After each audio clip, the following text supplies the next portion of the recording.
मैं अंकुश गुप्ता बेटा आपका हार्दिक स्वागत करता हूँ।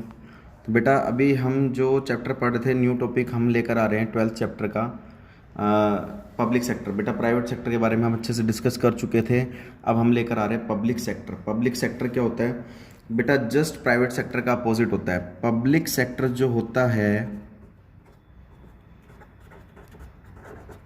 प्राइवेट सेक्टर को कौन चलाता था? एक प्राइवेट पर्सन चलाता था, लेकिन पब्लिक सेक्टर को कौन चलाती है बेटा? गवर्नमेंट। ठीक है, गवर्नमेंट चलाती है। इस पर पूरा पूरा ऑथोराइजेशन, ऑथोराइजेशन यानी कि अधिकार किसका होता है? गवर्नमेंट का होता है।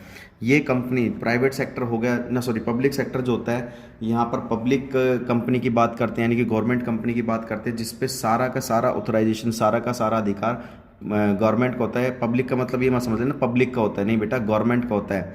जिनका ऑब्जेक्ट क्या होता है? प्राइवेट सेक्टर का तो ऑब्जेक्ट क्या होता था? प्रॉफिट मोटिव, लेकिन यहाँ पर पब्लिक सेक्टर का जो ऑब्जेक्ट होता है बेटा, वो सोशल वेलफेयर होता है। सोशल वेलफेयर यानी कि समाज सेवा। तो उनका जो ऑब्जेक्ट होता है बेटा, वो समाज सेवा होता है, सोशल वेलफेयर होता है।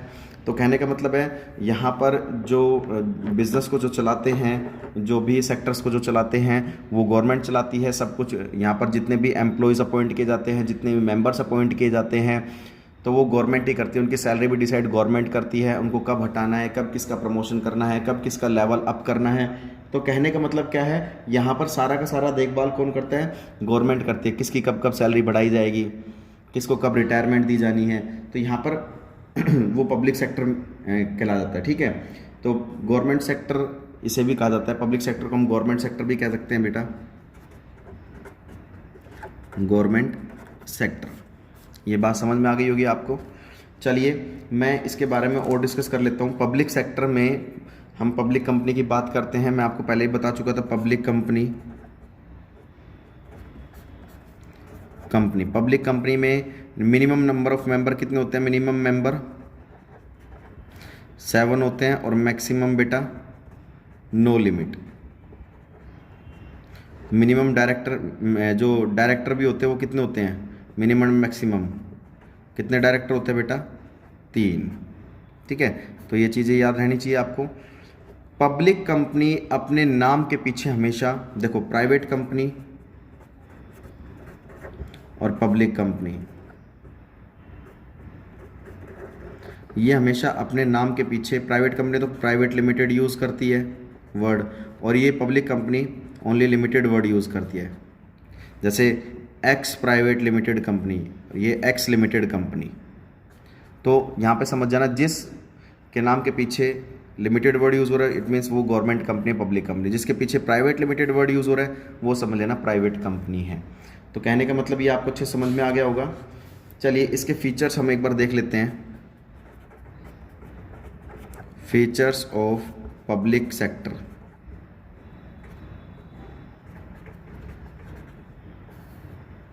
फीचर्स ऑफ पब्लिक सेक्टर में सबसे पहला जो आता है बेटा, वो क्या आता है? State ownership. State ownership. State ownership का मतलब क्या होता है कि जिस स्टेट में कंपनी खुली है, जिस स्टेट में कंपनी वो खुली गई है, ठीक है, वो उस स्टेट की गवर्नमेंट का अधिकार होता है, यानी कि स्टेट गवर्नमेंट का अधिकार होता है उस पर। ठीक है, उस पर, उस कंपनी पर अधिकार किसका होता है बेटा? स्टेट गवर्नमेंट का होता है। यहाँ पर स्टेट गवर्नमेंट का ही सारा अधिकार होता है, वही उसकी देखभाल करती है, वही रूल्स रेगुलेशन बनाती है उसको, मतलब हर चीज़ का। जिस स्टेट में, एक स्टेट की गवर्नमेंट ही उसकी मालिक होती है। कहने का मतलब ये है, जिस स्टेट में वो बिजनेस कंपनी खोली गई है, उसको चलाने वाली गवर्नमेंट होती है स्टेट गवर्नमेंट। सेकेंड आता है बेटा स्टेट कंट्रोल। अब स्टेट कंट्रोल का मतलब क्या हो गया? वही कंट्रोल किसका होगा बेटा? स्टेट गवर्नमेंट का होगा यहाँ पर। ठीक है, क्योंकि यहाँ पर पब्लिक को ही सब कुछ डिसाइड करना होता है कि भाई किसकी पोस्ट को हमें अप करना है, डाउन करना है, किसकी किसकी सैलरी बढ़ानी है, किसका प्रमोशन करना है, किसका डिमोशन करना है, किसको अपॉइंट कब किया जाएगा, किसको कब की रिटायरमेंट दी जाएगी। मतलब सारा का सारा कंट्रोल किसका होता है बेटा? स्टेट गवर्नमेंट का होता है यहाँ पर। ठीक है, इस चीज़ का थोड़ा ध्यान रखना। तीसरी बात आती है बेटा फाइनेंशियल फ्रीडम।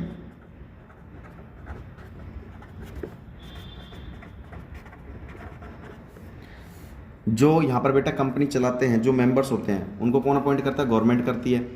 तो बेटा यहाँ पर है ना, जो कंपनी में जो कंपनी चलाने वाले मेंबर्स होते हैं वो फाइनेंशियली फ्रीडम होते हैं, उनको कोई कैपिटल लगाने की ज़रूरत नहीं होती, क्योंकि कैपिटल वगैरह सब कुछ कौन लगाएगी? गवर्नमेंट लगाएगी। हमारी हेडक नहीं होती यहाँ पर कुछ भी किसी तरह की, क्योंकि प्राइवेट सेक्टर में तो एक प्राइवेट पर्सन चलाता था, उसी को सब कुछ कैपिटल वगैरह लगानी होती थी, सब कुछ उसी को देखभाल करनी होती थी, वो फाइनेंशियली फ्रीडम नहीं होते थे। लेकिन यहाँ पर जो पब्लिक सेक्टर की अगर हम बात करते हैं तो यहाँ पर ये जो मेंबर्स होते हैं वो बेटा फाइनेंशियली फ्रीडम होते हैं, उनको कोई भी कैपिटल इन्वेस्ट करने की ज़रूरत नहीं होती है। यहाँ पर जो भी कैपिटल इन्वेस्ट करेगी बेटा गवर्नमेंट ही करेगी, लोन लेना है तो गवर्नमेंट लेगी, सब कुछ ठीक है। फोर्थ आता है बेटा सर्विस मोटिव।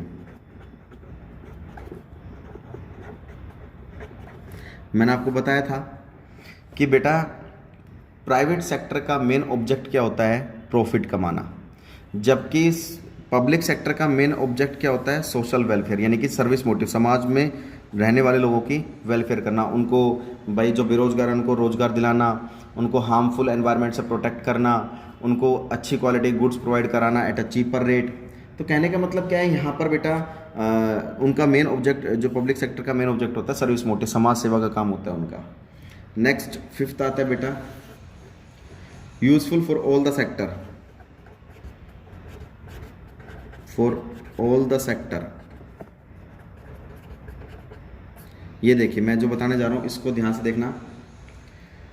पब्लिक सेक्टर बेटा पर्टिकुलर एक डिपार्टमेंट की सोशल वेलफेयर नहीं करती है, वो हर तरह के सेक्टर्स के लिए सोशल वेलफेयर का काम करती है, समाज सेवा का। एक पर्टिकुलर एक डिपार्टमेंट के लिए काम नहीं करती है, हर तरह के डिपार्टमेंट की जो भी पब्लिक सेक्टर होते हैं उनका सभी का काम सोशल वेलफेयर होता है।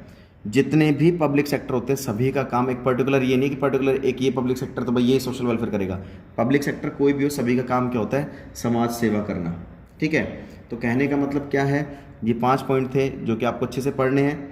तो ये पब्लिक सेक्टर के बेटा फीचर्स थे, उनका काम क्या क्या होता है, क्या क्या नहीं होता है, तो ये आपको अच्छे से डिस्कस करना है।